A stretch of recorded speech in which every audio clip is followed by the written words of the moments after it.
धीमे लंबे श्वास भरें और धीमे लंबे श्वास छोड़ें। एक साथ ओम ध्वनि का उच्चारण करेंगे 3 बार। श्वास भरें।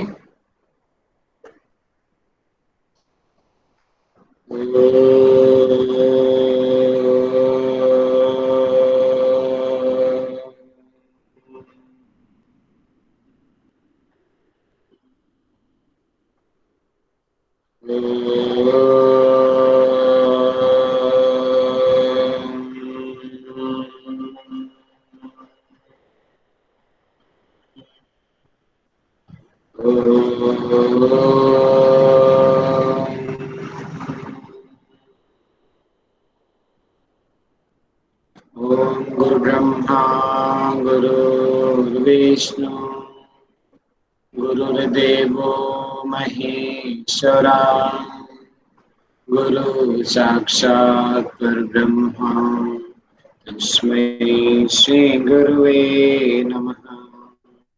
तस्मै श्री गुरुवे नमः। तस्मै श्री गुरुवे नमः। ओम शांति शांति शांति।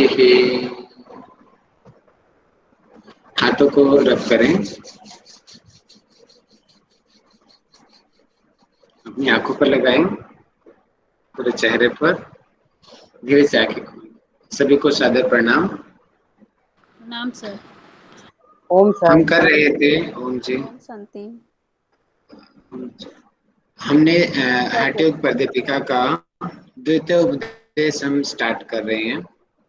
हमने द्वितीय उपदेश में प्राण का कंसेप्ट समझ लिया है और नाड़ियां 72,000 नाड़ियां होती हैं ये भी समझ लिया है। और नाड़ियों में अगर कोई किसी प्रकार की रुकावट उत्पन्न होती है तो क्या होता है कि वो प्राण का संचरण ठीक तरीके से नहीं होता, जिसकी वजह से उसका लाभ हमें नहीं मिलता। तो इसीलिए पहले प्राणायाम करने से पहले नाड़ी शोधन की क्रिया की जाती है, ताकि जो हमारे शरीर की जो समस्त नाड़ियां हैं वो क्लीन हो जाएं, उनके अंदर की जो गंदगी है वो हट जाए, ताकि जब हम प्राणायाम का जो अभ्यास करें, जो प्राण का संचरण ठीक तरीके से हो, गलत जगह पे ना जाए। गलत जगह पे जाएगा तो जैसे बताया कि वहां पे एक का श्वास का सिर कणाची वेदना की हिचकी हो जाएगी, अस्थमा हो जाएगा, खांसी हो जाएगी, सिर का अनुराग की पीड़ा और अन्य अनेक प्रकार की बीमारियां हमें हो सकती है। और अगर हम युक्त युक्त अभ्यास करेंगे तो सभी बीमारियां भी ठीक हो जाएंगी। तो इस तरीके से प्राणायाम का सही अभ्यास करने से अनेकों प्रकार के जो रोग हैं वो ठीक होते हैं, लेकिन गलत विधि से, गलत तरीके से, जल्दबाजी में अभ्यास करने से और गलत समय पर अभ्यास करने से उसका हमें नुकसान मिलता है, जिसकी वजह से हमें क्या करता है, अनेक रोगों को हम निमंत्रण दे देते हैं।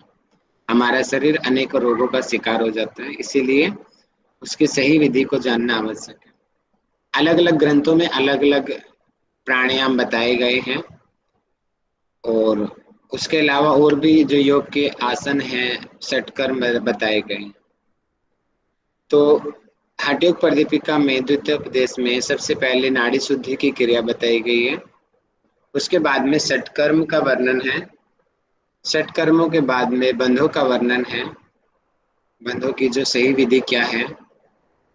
उसके बाद में कुंभक यानी कि प्राणायाम को ही कुंभक कहा गया है यहाँ पे।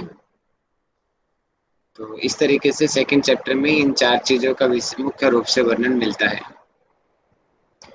तो आज हम जानेंगे कि षटकर्म क्या होते हैं, इसके बारे में। हठयोग प्रदीपिका में 6 प्रकार के षटकर्म बताए गए हैं। धोती बस्ती, ठीक है, धोती क्रिया, बस्ती क्रिया, नेति क्रिया, नौली क्रिया, त्राटक और कपालभाति, इस तरह के 6 कर्म बताए गए हैं। और उन लोगों को करने के लिए बताया गया है जो मोटे लोग हैं या फिर जिनका शरीर कफ से प्रधान है। बाकी लोगों के लिए कोई कंपलसरी नहीं है। सिर्फ जो मोटे लोग हैं और जिनके शरीर में श्लेष्मा यानी कि कफ ज्यादा बनता है वो वही लोग षटकर्म करें। बाकी लोगों को आवश्यकता नहीं, इम्पोर्टेंट नहीं है, जरूरी नहीं बताया गया, कर सकते हैं, वो उनकी मर्जी है, शरीर बॉडी तो क्लीन होगा ही, लेकिन अति आवश्यक मोटे और कफ वालों के लिए बताया गया है। वस्त्र सर धोते हैं, कपड़ा खाते हैं, सर एक मिनट वमन सर। क्रिया सर सूत्र नीति में। जी सर इसमें ये भी बोला है कि सर हाँ जी, यदि तीनों दोष बराबर में है तो उनको भी जरूरत नहीं, ऐसे बोल रहे तो ऐसे वो समझ में नहीं आया सर। बताऊंगा ना, अभी पढ़ाऊंगा, सुन, रिलैक्स रहो, रिलैक्स रहो, ठीक है। अभी मैं इंट्रोडक्शन दे रहा हूँ आपको। सूत्र नीति में क्या होता है कि धागे से किया जाता है, नाक से डाल के मुंह से निकाल देते हैं। नौली क्रिया में पेट को घुमाया जाता है। त्राटक क्रिया में किसी एक सूक्ष्म बिंदु के ऊपर फोकस किया जाता है। कपाल भाती में तेजी से इनहेल एक्सेल करना होता है, ठीक है। आजब बंधों के बारे में पढ़ेंगे, मूल बंध, उड्डयन बंध, जालंधर बंध की सही विधि क्या है, ठीक है, ये उड्डयन बंध की विधि बताई गई है। प्राणायाम के बारे में आज हम चर्चा करेंगे। प्राणायाम में सूर्य भेदी प्राणायाम, उज्जयी प्राणायाम, शीतली प्राणायाम, शीतकारी प्राणायाम, भस्त्रिका प्राणायाम, भ्रामरी प्राणायाम, मूर्छा प्राणायाम, प्लावनी प्राणायाम। तो इस प्रकार ये 8 कुंभकों के बारे में हमें हठ योग प्रदीपिका में वर्णन मिलता है। अब एक एक चीज को हम अच्छे से गहराई से समझते हैं ताकि आप लोगों के कंसेप्ट क्लियर हो सके।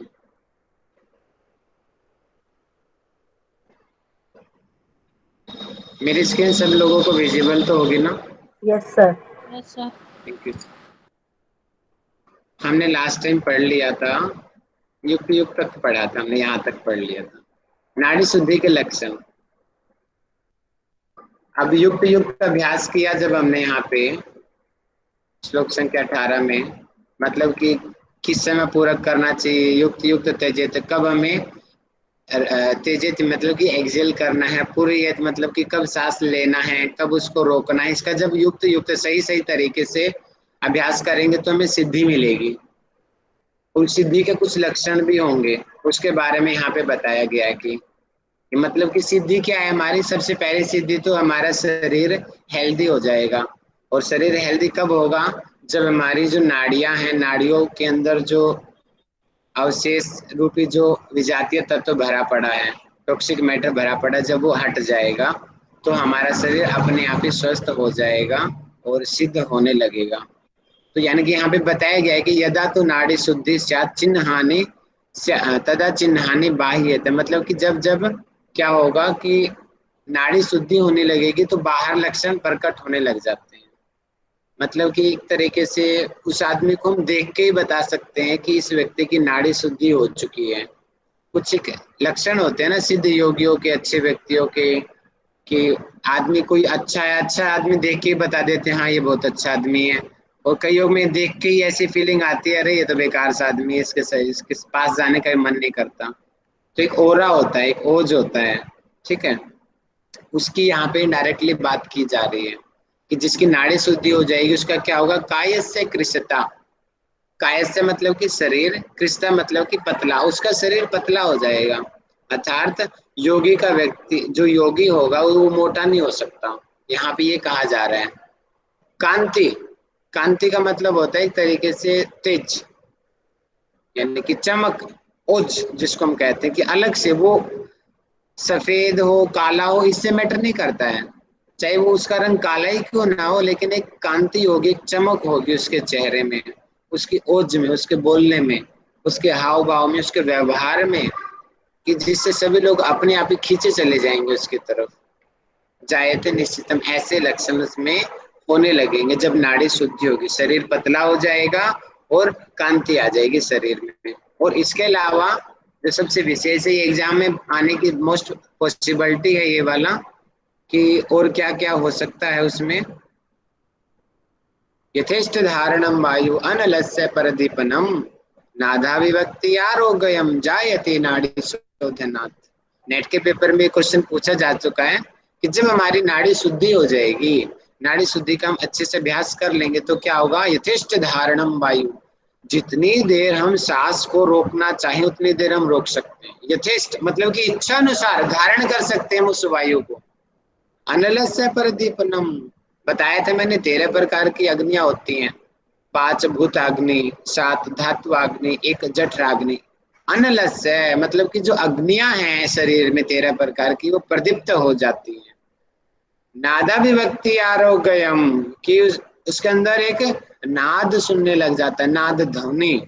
हम पढ़ेंगे कि नाद ध्वनियां भी कई तरीके की होती है, कभी ढोल की ध्वनि सुनाई देती है, कभी वीणा की ध्वनि सुनाई देती है ना, कभी किन किन की ध्वनि सुनाई देती है अलग अलग, कभी गिटार की, कभी पहाड़ों पे यानी कि कभी बादल के गरजने की, कभी झरने की, अलग अलग नाद जो हमें सुनाई देता है हमें अपने अंतःकरण में। आरोग्यम मतलब कि उसको रोग नहीं हो सकते, जिसकी नाड़ी शोधन हो गया हो, जिसकी नाड़ी शुद्ध हो चुकी होगी। जायते नाड़ी शोधनात्, मतलब कि नाड़ी शोधन के बाद में क्या होगा, वो जितनी देर चाहे उतनी देर सांस को रोक सकता है, उसकी अग्नियां आती प्रदीप्त हो जाएंगी, नाद की अनुभूति उसको होने लगेगी, और वो आरोग्यम रोगों से मुक्त हो जाएगा। अब यहां से हमारे जो है षटकर्म शुरू होते हैं। मेद है सले समाधिक है पूर्वम षटकर्माणि समाचरेत अन्यस्तु नाचरेतानि दोषाणाम संभावत है। मतलब कि मेद है मतलब कि जो मोटे लोग हैं, मेद मतलब कि मेद धातु है, एक 7 धातु है ना, रस रक्त मांस मेद, जो मेद है मतलब कि फैट को बोला जाता है मेद। श्लेष्मा यानी कि कफ, श्लेष्मा होना, जिसके अंदर कफ ज्यादा है, जैसे कि साइनोसाइटिस की प्रॉब्लम होती है, अस्थमेटिक जो प्रॉब्लम है, जो कफ से रिलेटेड जो प्रॉब्लम्स है उसकी बात हो रही है यहाँ पे। अधिक है मतलब कि वो ज्यादा मात्रा में है। पूर्व वो पहले करे क्या, षटकर्माणि समाचरे, तो पहले षटकर्म करे, उसके बाद में आगे का अभ्यास करे। और आगे कहा कि अन्य स्तु ना चरेतन, इसके अलावा अन्य और जो लोग हैं उन लोगों को दोषाणाम संभावत है, जिनके दोष संभाव है, या इनके अलावा जो और लोग हैं उनको आवश्यक नहीं है करना। न चरेता ने, न मतलब कि कोई जरूरी नहीं है करना, उनकी इच्छा है कर भी सकते हैं, लेकिन बंदिश नहीं है। लेकिन बंदिश किन लोगों के लिए है, जो मोटे हैं और जो कफ वाले लोग हैं, उनको करना ही करना है षटकर्म। अब ये 6 कर्मों की ये वाला श्लोक सब लोगों को याद होना चाहिए। तो आज हमारे नया कौन आया था, कल्याणी जी आई थी। कल्याणी जी चलो श्लोक पढ़ेंगे मेरे पीछे से। धोती बस्ती तथा नेति, धोती बोस्ती तथा नैति, त्राटकम नौलिकम तथा, त्राटकम नलिकम तथा, कपाल भाति चैतानि, कपाल भाती चैतानि, षट्कर्माणि पचक्षते। षट कर्माणि पचक्षते।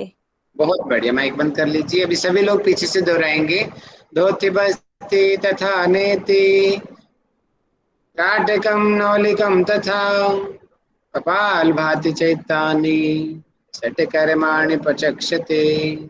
ठीक है, श्लोक याद करेंगे ना तो इनका क्रम भी आपको अपने आप याद हो जाएगा। श्लोक का सबसे बड़ा फायदा है कि क्रम याद हो जाता है, धोती बस्ती नेति त्राटक, और हिंदी में याद करने पे क्रम ऊपर नीचे हो जाता है।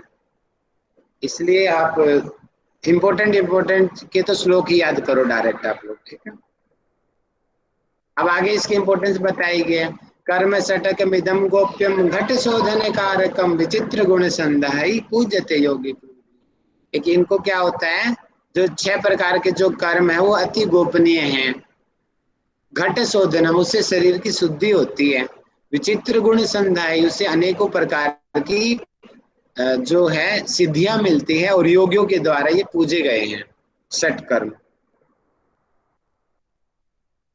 अब यहाँ से हमारे षटकर्म होते हैं स्टार्ट। षटकर्म की मैं दोबारा से एक झलक और दिखा देता हूँ, ये आपको दिखाई दे रहा है। धोती बस्ती नेति कर रहे हैं यहाँ पे। अब हम धोती क्रिया के बारे में पढ़ेंगे कि धोती क्रिया कैसे की जाती है। अब इसके तो आप श्लोक याद करेंगे तो ज्यादा उचित रहेगा, इसलिए मैं श्लोक बुलवाता हूँ आप लोगों को। तो मुझे नवदीता मैडम बोलेंगे मेरे पीछे से, ठीक है। चतुरंगल विस्तारम,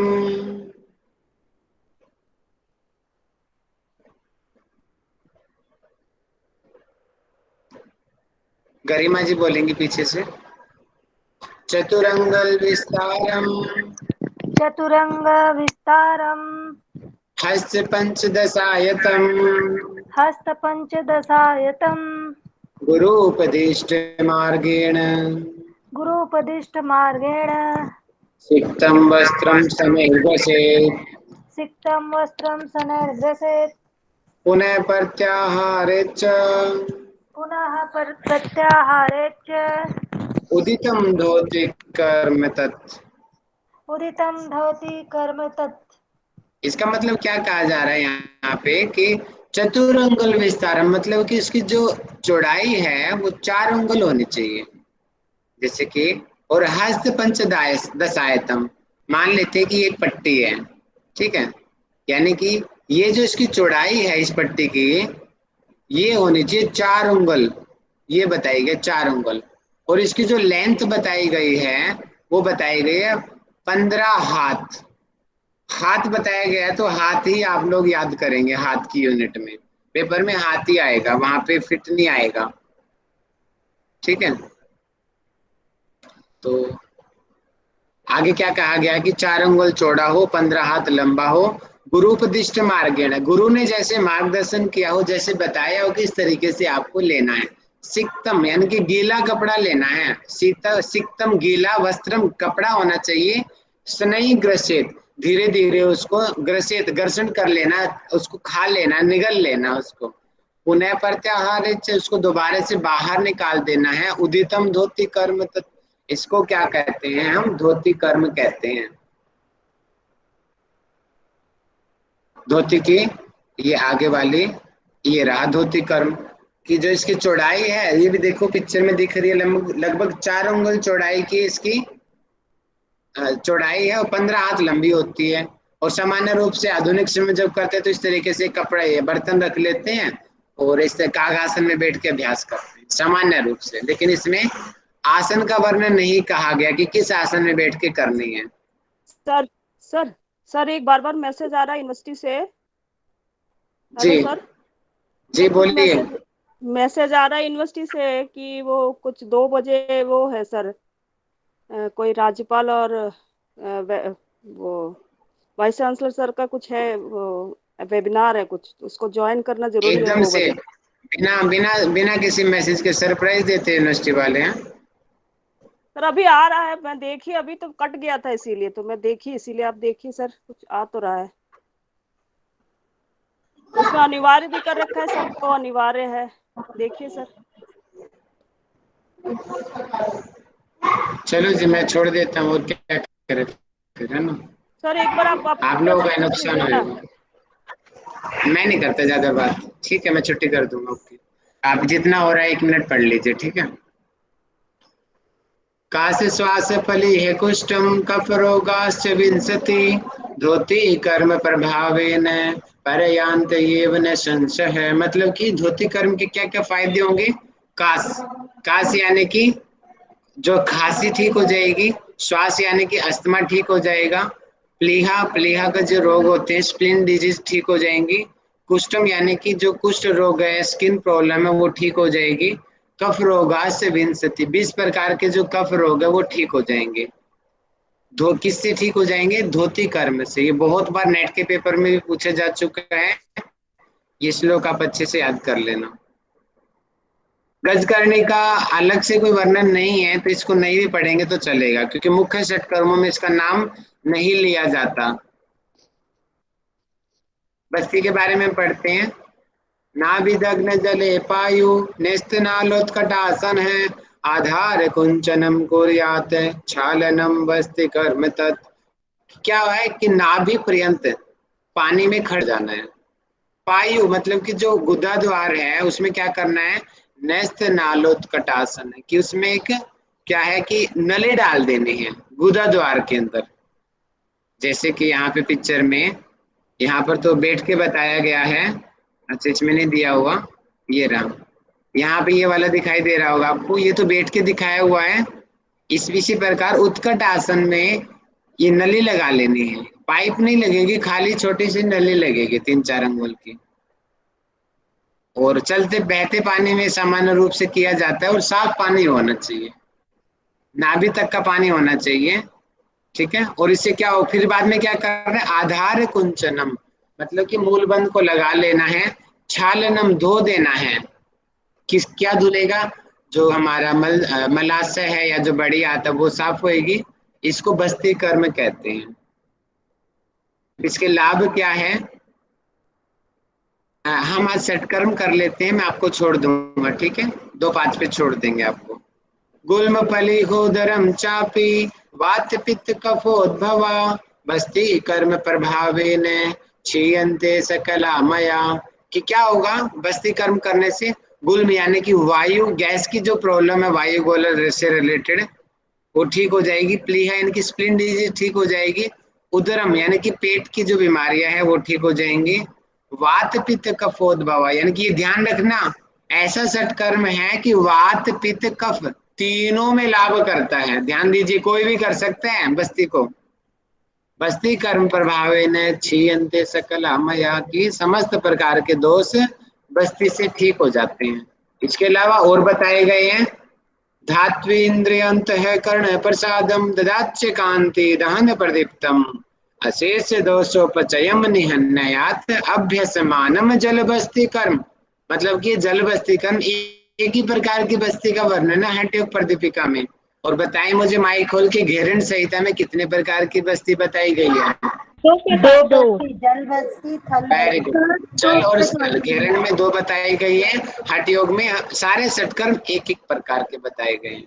कि धातु, इंद्रिया, अंतःकरण, प्रसाद यानी कि खुश होना है, प्रसन्न होना। कि जो हमारी धातुएं हैं 7 प्रकार की, रस रक्त मांस मेद अस्थि मज्जा शुक्र। जो हमारी इंद्रियां हैं, एकादश जो इंद्रिया है, अंतःकरण है, मन बुद्धि अहंकार, उसको अंतःकरण बोलते हैं, वो प्रसन्न हो जाएगा। ददाच्च कांति दहन प्रदीप्तम, कि जो अग्नियां हैं वो भी प्रदीप्त हो जाएंगी। अशेष दोषोपचयम निहन्यात्, की जो बचे हुए दोष है, हमें पता भी नहीं है कि हमें कौन सी बीमारी है, वो भी ठीक हो जाएगी। किससे? अभ्यसमानम जल बस्ती कर्म, जल बस्ती का अभ्यास करने से ये बीमारियां ठीक हो जाएंगी। नीति पढ़ते हैं। सूत्रम वितस्ति सुस्निग्धम नासनाले प्रवेशयेत् मुखात् निर्गमेत् चैसा नेते सिद्धे निर्गदते। इसमें क्या बताया गया है कि देखिए, सूत्रम यानी कि जो धागा लेना है, वितस्ति, एक वितस्ति मतलब कि होता है 12 अंगुल लंबा। आप यूनिट लिख लेंगे, एक वितस्ति इज इक्वल टू 12 फिंगर, 12 उंगल जितना होता है वितस्ती। अगर उसको हम इंच में देखते हैं तो 9 इंच वितस्ती की यूनिट में, तो एक वितस्ती बराबर में 12 उंगल बराबर में 9 इंच, तीनों का मतलब एक ही है। जैसे कि 1 रुपया और 100 पैसे दोनों का मतलब एक ही है, उसी प्रकार एक वितस्ती 12 उंगल 9 इंच एक ही मतलब है इसका। सुस्निग्धम मतलब कि वो चिकना होना चाहिए। नासा नाले पर वैसे ये नाक में डालना है। मुखात निर्गम ये चेसर मुख से निकाल देना है।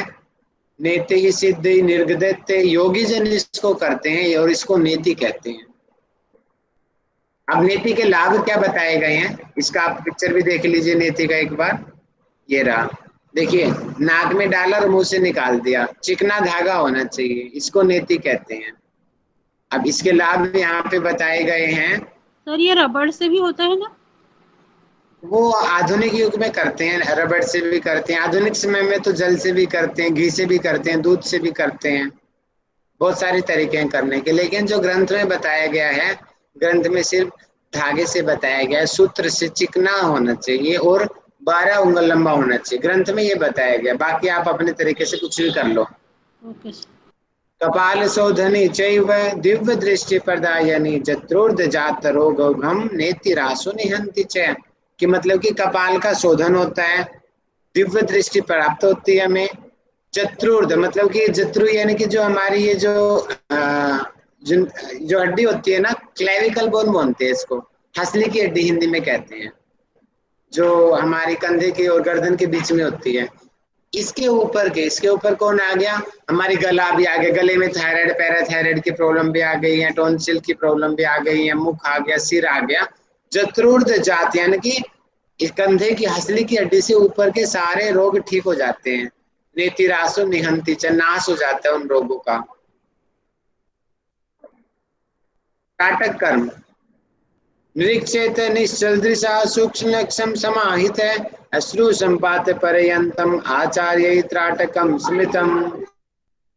त्राटक क्रिया क्या होती है, देखिए त्राटक क्रिया यहाँ पर भी दिया हुआ है कि त्राटक क्रिया किसी एक लक्ष्य को लगातार देखना है। वो लक्ष्य चाहे ज्योति हो, दिया हो, या फिर कोई बिंदी हो, सूर्य हो, पेड़ हो, नदी हो, कुछ भी हो सकता है, सूक्ष्म लक्ष्य होना चाहिए। देखो निरीक्षित है निश्चल दिशा, लगातार उसका निरीक्षण करना है, देखते रहना है। निश्चल दिशा बिना पलकों को झपकाए।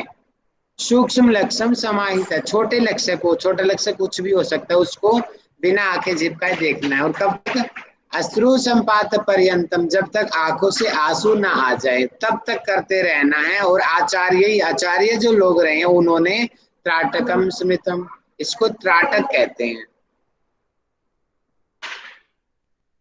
अब त्राटक के लाभ, मोचनम नेत्र रोगाणाम तंद्रादीनाम कपाटकम यत्नस्त्राटकम गोपयम यदा हाटक पेटकम। मतलब कि मोचनम नेत्र रोगाणाम, मतलब कि दूर हो जाएंगे क्या, नेत्र आंखों की बीमारियां दूर हो जाएंगी। तंद्रा यानी कि जो नींद से आने की पूर्व की जो स्थिति होती है, उसमें हम उठे भी रहते हैं और सोते भी नहीं है, वो जो आलस वाली स्थिति होती है उसको तंद्रा कहते हैं। तंद्रा आदि यानी कि और इसके अलावा और भी जो बाधक तत्व है वो। कपाटकम मतलब कि जो हमारी कपाल से रिलेटेड जो प्रॉब्लम्स हैं, सिर से संबंधित जो इंसोमिया है। बोल सकते हैं क्या? क्या जी? इंसोमिया बोल सकते हैं क्या? वो इसी में आ जाएगा आदि के अंदर। उसके अलावा और भी बहुत सारी प्रॉब्लम आ जाएगी। इंसोमिया तो उसको बोलते हैं ना, नींद न आने को, नींद ना है आने ना, को। नींद ना आने को। लेकिन तंद्रा को वो नहीं बोलेंगे, तंद्रा कुछ अलग होती है, इंसोमिनिया कुछ अलग होती है, दोनों अलग होते हैं, ठीक है।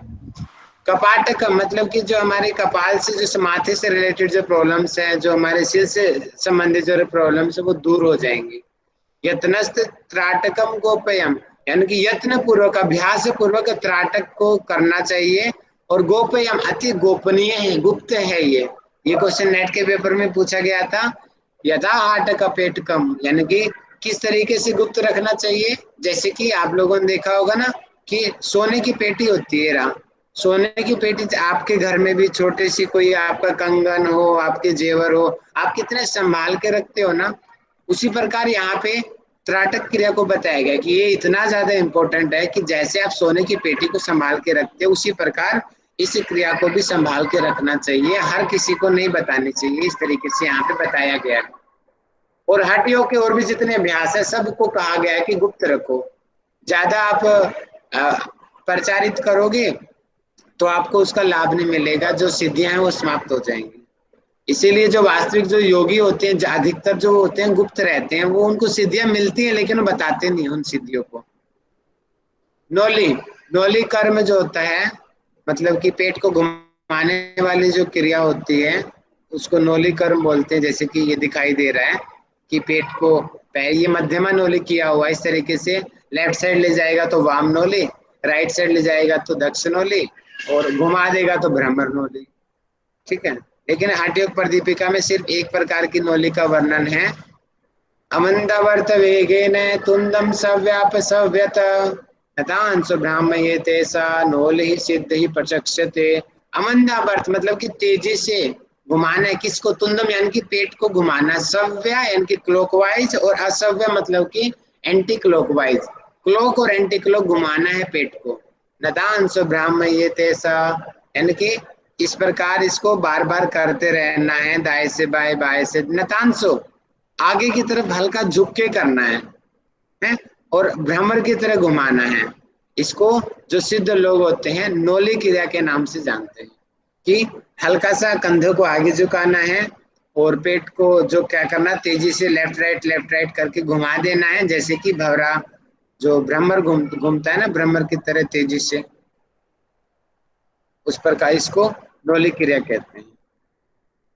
डोली क्रिया के लाभ: मंदाग्नि संदीपन पाचनादि संधायिका आनंद करी सदैव अशेष दोषा में शोषणी च हट क्रिया मोलिरियम च नोली।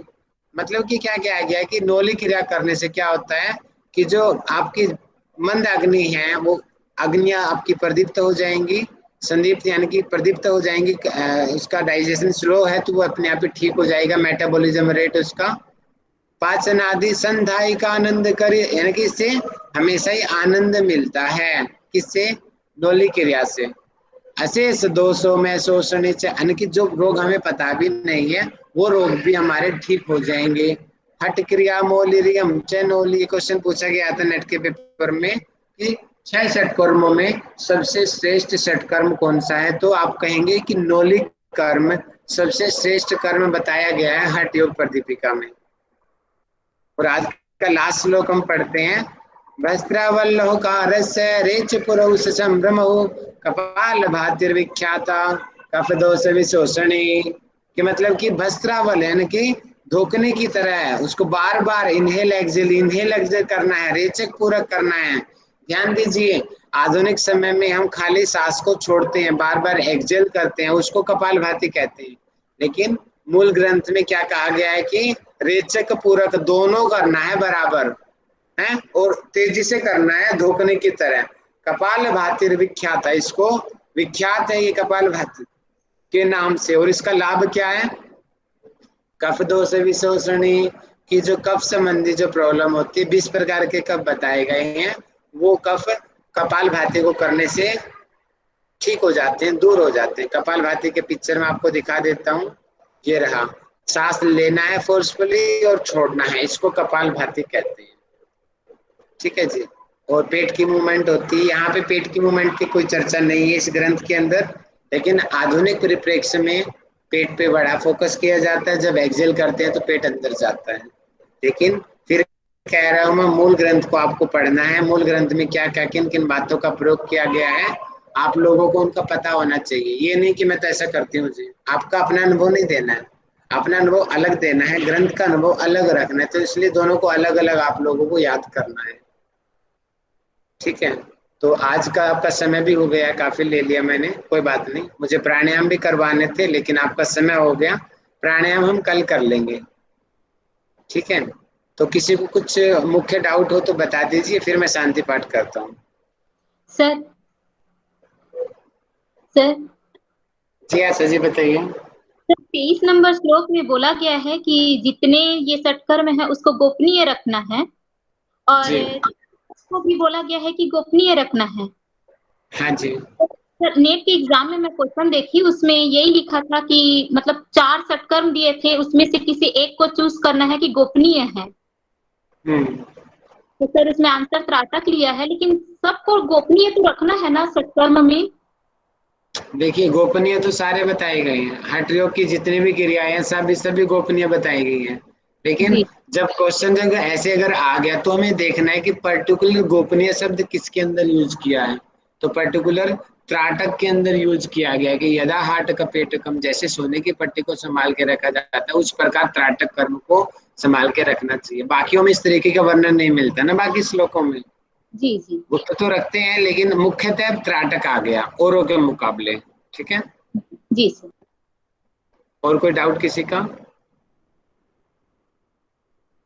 चलिए, कमर गर्दन सीधा कर लीजिए, आंखें बंद कर लीजिए। सर आवाज ठीक आ रही है सर, जो मैं पूछ रही थी?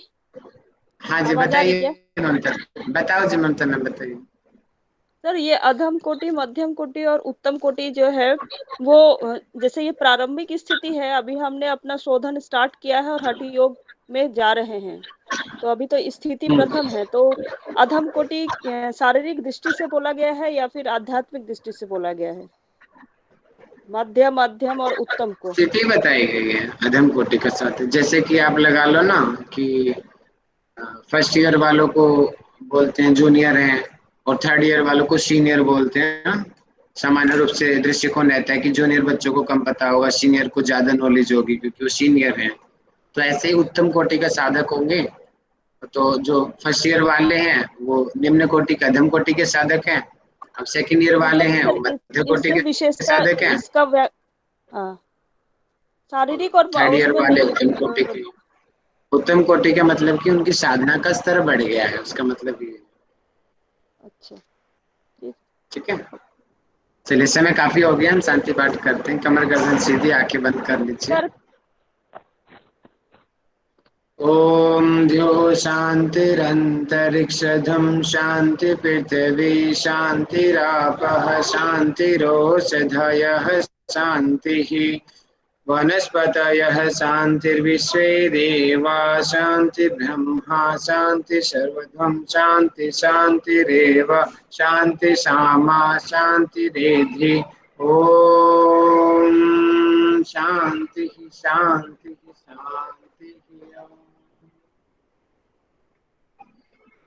जो हाथों को मिलाएं और आपस में रब करें हाथों को, आंखों पर धीरे से सभी आंखें खोल लीजिए। सभी को सादर प्रणाम।